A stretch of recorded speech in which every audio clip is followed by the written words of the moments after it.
Good evening, everyone. We are Team 11, and we are a team of consultants here to reinvent Nokia.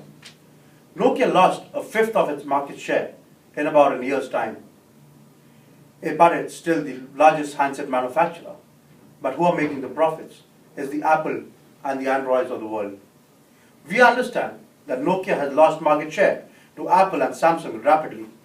We believe that innovation in smartphones offers the best opportunity for Nokia to regain its lost market share.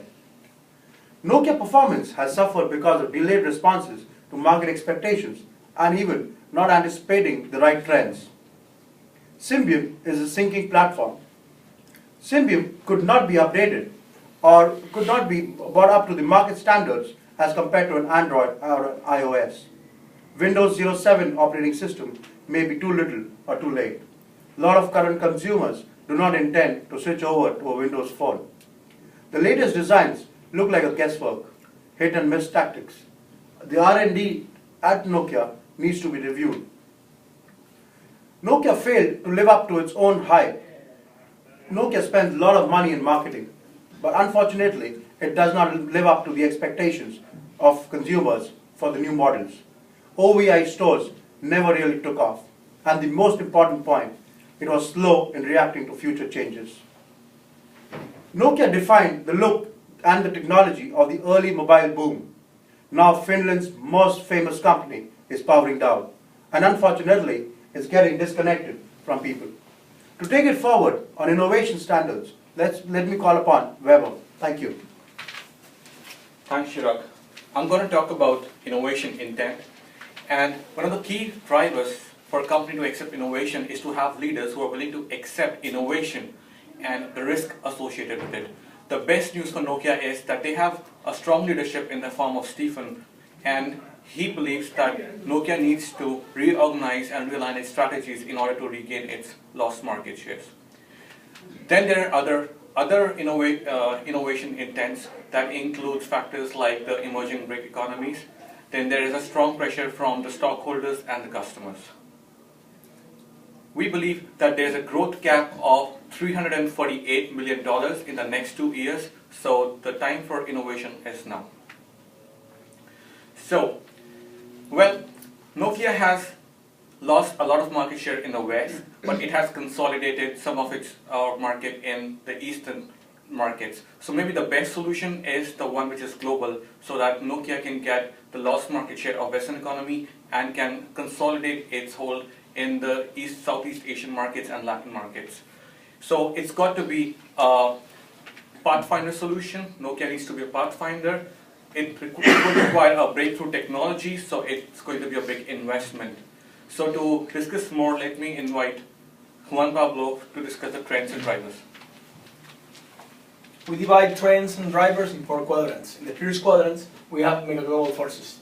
We know that out there is a smartphone revolution. People demanding more and more smartphones with more applications and are seamless technology. They also are influenced for BRIC countries that are gaining more and more money to spend in these electronics. In the second quadrant, competitors, they are working hard, seamless technology, as I told you, better features in handsets, and we know that consumers are switching very, very fast to Apple and Samsung. In the third quadrant, changing capabilities, we know that we can partner with new companies easier than before, and they have also bigger range of suppliers and high innovations in technology. And also, as I told you, the range of application is bigger every day. In the fourth quadrant, changing customer needs, the BRICS countries, as I told you, are increasing purchasing power, are more channels of distributions, and also channels to review products, for example, on the internet, in forums, and other kind of rankings. We believe that Nokia should use goodwill to take advantage of that. Now Tyson is going to explain you about fields of play. We believe that there are 4 different fields that Nokia can access. The first is distribution innovation, second smartphone innovation, and 5 gaming, or third gaming, and the 4th is imaging and videos. We've analyzed these 4 fields using a rubric with 5 categories. We feel that the smartphone innovation it has the most potential for revenue and profit. Furthermore, IT industry is currently growing, and the youth and the youth are more tech savvy, and we feel that if the market is accessed soon, we will have the first mover advantage. Furthermore, the market, we are looking at parents and children and IT employees as well as eco-friendly people. We believe parents want to keep in touch with their children, children want to keep in touch with their friends, and also play games, as well as having access to educational applications. The industry is changing. Cell phones are now available at a low price, and they're also becoming more durable. Audiences are younger and more tech savvy, as I said before, and the good thing thus far is there is little or no competition in these areas. Gabby will explain further. Hello, I'm going to talk to you about the concepts that we designed for Nokia. The first one is the Nokia Green. It will be a cell phone with solar panels on the back. This will target a market that will be the eco-friendly and the people who live in emerging markets in rural areas where they don't have access to electricity 24/7. So they will depend less on the electricity. The second concept is the Nokia Geek. This phone is designed for the IT employees and enthusiasts. They can now, in this phone, run Java developers and decode some programs. The third concept will be the double screen cell phone. In this cell phone, this is going to have a screen on the back that will display the image that the customer wants. This is targeting a market that is unique and wants to be creative. And fourth, it's a multi-operating system phone.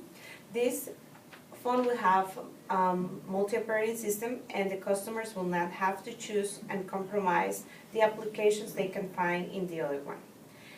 Now my teammate Alexander is going to talk to you about the choice that we decided. And the concept number 5 is a Nokia Disney phone. Disney can make magic, so would Disney make magic for Nokia? And we believe yes. So what is Nokia Disney phone? Nokia Disney phone is a unique product in partnership with Disney Corporation. It can help parents and kids stay in touch together, either they're in the same street or in the different countries in the world. It can help parents to control their kids using the contemporary technologies based on GPS model.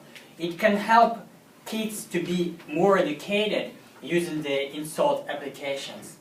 Are there any other devices similar to Disney phone, Disney Nokia phone? Yes, there are, but they do not have touch screen display, they do not have Wi-Fi model, and they do not have voice control. So how we can distribute the Nokia Disney phone? And it's very easy. We can do it through the Disney World or Disneyland souvenir stores. We can do it through online sales such as Amazon or eBay. We can do it through the superstores such as Best Buy, Radio Shack, or Walmart. Cell phones retailers and carriers as well can be used for distributions. And finally, toy stores such as Toys R Us. Nokia can have a great opportunity to go to this market. Nokia Disney, let's not just connect people, let's connect families.